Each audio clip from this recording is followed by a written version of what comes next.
বন্ধুরা, কেমন আছো তোমরা সবাই? আশা করছি সবাই খুব ভালো আছো। আমি দীপা। আমার নতুন একটা ঝলমলে ব্লগে তোমাদের সকলকে জানাই অনেক স্বাগত, অনেক ভালোবাসা। আগের দিন ভিডিওটা যেখানে শেষ করেছিলাম আর এখন সেখান থেকেই ভিডিওটা শুরু করছি। দিনটা হলো আজকে সোমবার। ঘড়িতে এখনই 7টা সাড়ে 7টার মতন বাজবে। সকালে তো অনেক তাড়াতাড়ি উঠেছিলাম, আর প্রতিদিন সকালে যেটা কাজ থাকে আর কি, কোনো দিকে না থাকি সোজা চলে আসতে হয় রান্নাঘরে। তারপরে চিকুর পাপার জন্য টিফিনটা বানানো হয়ে গেলে একটু টেনশন মুক্ত হয়। তো মোটামুটি ও বেরিয়ে যাওয়ার পরে বাদবাকি কাজকর্ম আমি ভালোভাবে করতে পারি। আর এখন এই তোমার রুটি বানানোটা হয়ে গেছে, আর চিকুর জন্য না একটু এই আটা রুটি আর একটা ডিম ফেটিয়ে খানিকটা এগ রোলের মতন আর কি বানিয়ে দিয়েছি। তো এইভাবে দেখো পিস করে দিয়েছি। ও তো ডিম খেতে খুব পছন্দ করে আর রুটিও খায়, খুব একটা ভালো নয়, যাতে রুটিটাও খেতে পারে সেই জন্য এইভাবে বানিয়ে দিয়েছিলাম।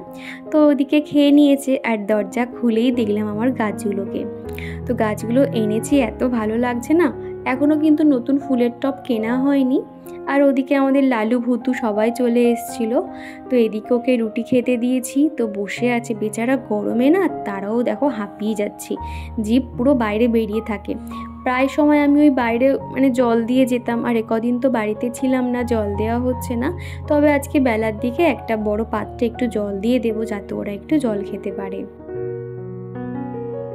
আর যে গাছগুলো মায়ের কাছ থেকে এনেছিলাম সেগুলো এখন একটু মাটিগুলো খুশে দেব, আর খানিকটা সারও এনেছিলাম সেগুলো দিয়ে দেব।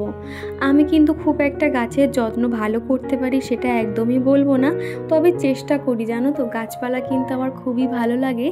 আরও তো আমার মায়ের ওখানে তো তোমরা যারা যারা দেখেছো হয়তো, বাড়ির উঠোনটাতে কত রকমের ফুলের গাছ, আরও তো মানি প্ল্যান্ট গাছ না পুরো ওখানে ভরে গেছে। তো মা বলছিল নিয়ে আসতে, তো আমি বললাম এত কিছু কি করে নিয়ে যাব। তো কয়েকদিন পরেই হয়তো মা আসবে, তখন অনেকগুলো মানি প্ল্যান্ট গাছ নিয়ে আসতে বলবো। আর এদিকে কিন্তু এই গাছগুলো যেভাবে ছিল এই ছোটো ছোটো প্যাকেট করা, এর মধ্যেই থাকবে, কেননা এখনো পর্যন্ত তো ফুলের টব কেনা হয়নি, সেই কারণেই। আর এই কদিন যেহেতু বাড়িতে ছিলাম না, প্রত্যেকটা মাটি পুরো বসে গেছে, শক্ত হয়ে ফেটে গেছে, সেজন্য প্রত্যেকটা মাটি এরকম খুশে দিচ্ছি। আর জানো তো, মাটি খোসার জন্য না আমার এরকম কাস্তে কিছু ছিল না, এইটাও কিন্তু মায়ের কাছ থেকে এনেছি। মা মানেই তো এরকম হয়, তাই না? ঘরের খুঁটিনাটি জিনিস কোনটা কি লাগবে না লাগবে মা কিন্তু বলার আগেই বুঝে যায়। তো মা বলেছিল যে তোর কাছে এরকম কাস্তে বা কিছু আছে মাটি খোঁড়ার জন্য? আমি বললাম না, নেই তো। তাহলে বললো যে এটা তাহলে নিয়ে যা। ভালোই হয়েছে, কত সুন্দর মাটিগুলো খুশি খুশি দিতে পারছিলাম। আর এখন করে ভেবেছি মানি প্ল্যান্ট জলে আর রাখবো না, কেননা মানি প্ল্যান্ট জলে বাঁচে, তবে সেটা খুব কম। একটা কিন্তু পাতা নষ্ট হয়ে যায়। আমি যাওয়ার আগে তো মানি প্ল্যান্ট গাছগুলো জলে রেখে গেছিলাম, ওই যে পাতাগুলো শুধুমাত্র ডোকগুলো আলাদা আলাদা করে। তো দেখলাম প্রত্যেকটাতে খুব সুন্দর শিকড় বেরিয়েছে। আর ভাবছি এখন মাটিতে এগুলোকে পুঁতে দেব, তাহলে কিন্তু খুব ভালোভাবে গ্রো হবে, দেখতেও ভালো লাগে। আর জলে থাকলে কি হয়, সেটা জল চেঞ্জ করার ব্যাপার থাকে, এই রকম আর কি। আর দেখো প্রত্যেকটা কিন্তু আমার যে ফাঁকা যে টবগুলো ছিল আর কি, সেগুলোতে মাটি খুশে দিয়েছি, দিয়ে মানি প্ল্যান্ট গাছগুলো লাগিয়ে দিয়েছি। জানি না বাঁচবে কিনা, শুধু ভাবছি ঠাকুর যদি একটা গাছ একটু বেঁচে যেতে পারে। কত সুন্দর ডোক বেরিয়ে বেরিয়ে না পুরো ভরে যায়, জানো তো। ওদিকটাতে একটু ধুলো ময়লা হয়ে গেছে, তো সেলফ কাউন্টারটা এখন একটু ঝাঁট দিয়ে নিচ্ছি। আমার এক দিদিভাই আমাকে কমেন্ট করে জানিয়েছো তুমি খুব লক্ষ্মীমন্ত মেয়ে এবং ঘরের কাজকর্ম খুব সুন্দরভাবে গুছিয়ে করো। কি জানো তো দিদিভাই, কতটা লক্ষ্মী সেটা বলতে পারবো না, তবে না খুব ভালোবেসে এই ঘরটাকে যত্ন করে গুছিয়ে রেখেছি প্রত্যেকটা জিনিস।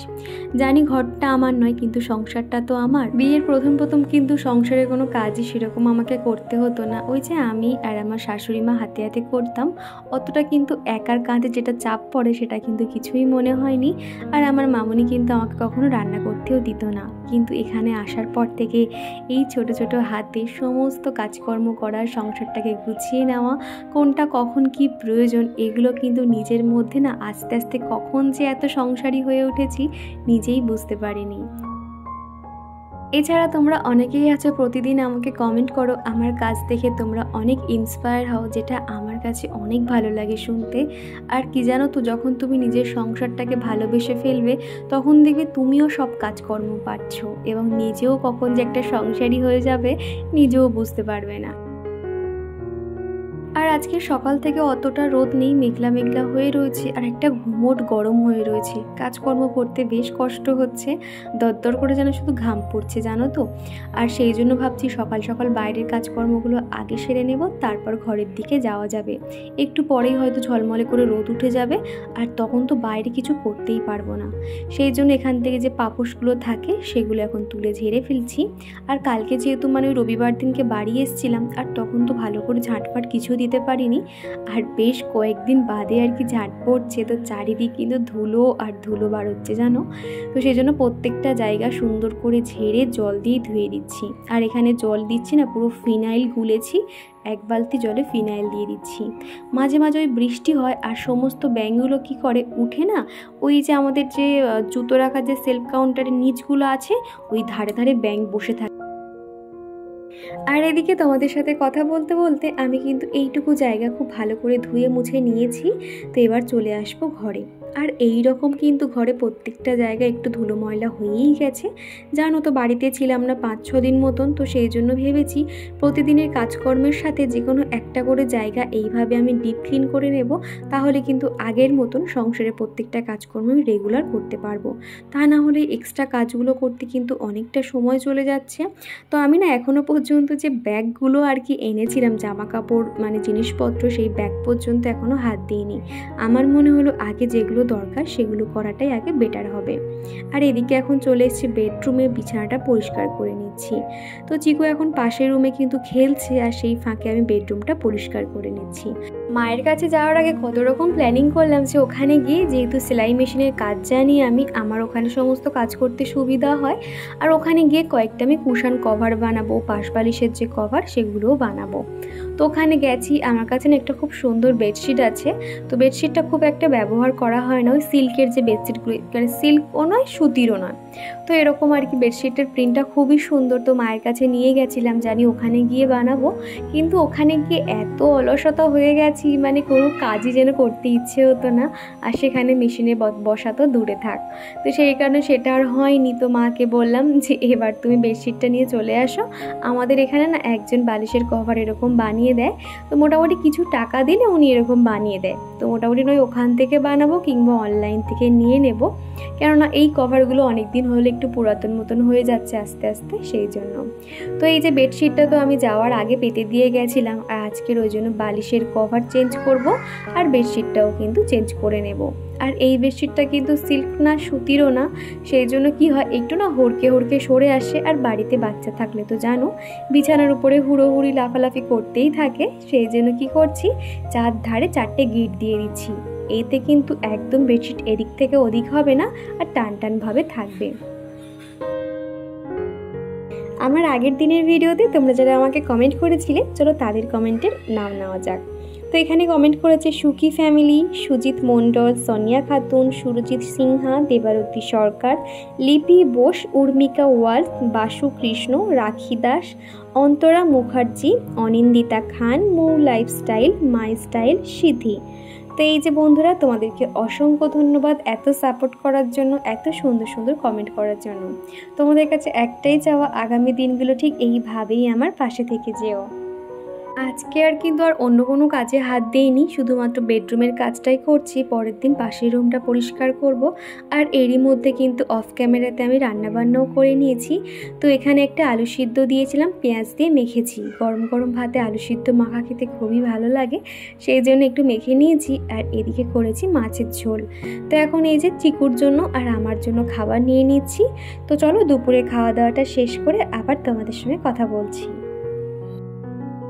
তো এর মধ্যে চিকুকে খাইয়ে ঘুম পাড়িয়ে দিয়েছি। আর মায়ের কাছ থেকে কি এনেছি দেখো, এই যে জগন্নাথের দোলনাটার দেখছো, এটা আমার দিদি যখন পুরীতে বেড়াতে গেছিলো তখন কিনে এনেছিল। আর এই যে কফি মাগটা আমি বিয়ের আগে কিনেছিলাম, তো খুব একটা ব্যবহার হয় না, সেই জন্য নিয়ে চলে এসেছি। আর এই যে শাঁখাটা দেখছো, মা যখন পুরীতে বেড়াতে গেছিলো আমি ওই যে মোটা মোটা শাঁখা কিনে আনতে বলেছিলাম। আমার এরকম মোটা শাঁখা পরতে খুব ভালো লাগে। তো দেখো একদম ছোট্ট ছোট্ট মতন, আর কি সুন্দর ডিজাইনটা, আমার তো খুব পছন্দ হয়েছে। শুধুমাত্র লাগবে এরকম সাইজের একটা পলা, তবেই কিন্তু পরলে ভালো লাগবে। আর এদিকে এনেছি কড়ির একটা হাতি আর ঝিনুকের এরকম ধূপদানি, ভীষণ সুন্দর না? এগুলো কিন্তু আমার খুব পছন্দ হয়েছে। ছোট থেকেই কিন্তু আমার প্রচুর খেলনা, যেখানে যেতাম খেলনা পুতুল এগুলো কিন্তু কিনতাম। আমার বাপের বাড়ির শোকেসে আমার খেলনা কিন্তু প্রচুর রয়েছে, কিন্তু সেগুলো তো ভাবছিলাম যে আনবো না, যখন একটা নিজস্ব ঘর বাড়ি হবে, সুন্দর করে প্রত্যেকটা জায়গায় গুছিয়ে রাখবো, তখনই আনবো। তো এখন ভাবলাম কবে হবে ঘর বাড়ি, সেই ভরসায় রাখলে এগুলো নষ্টই হয়ে যাবে। তো সেই জন্য আর কি একটু একটু করে নিয়ে চলে আসি। আর এখানে একটা মাথার ক্লিপ মা দিয়েছে, আর ওই জামাটা হলো চিকুর পাপার জামা। আবারও তোমাদের সঙ্গে দেখা হচ্ছে সেই সন্ধেবেলা। চিকুকে এখন টিফিন খাইয়ে এই যে এখন পড়তে বসেছে চিকু। এখন কিন্তু আগের থেকে অনেক কিছুই শিখেছে। তো বন্ধুরা, আজকের ভিডিওটা কিন্তু আর বেশি বড় করছি না, ভিডিওটা এখানেই শেষ করছি। ভিডিওটা কেমন লাগলো অবশ্যই কমেন্টের মাধ্যমে জানিও। তো চলো টাটা, আবার দেখা হচ্ছে নেক্সট ভিডিওতে।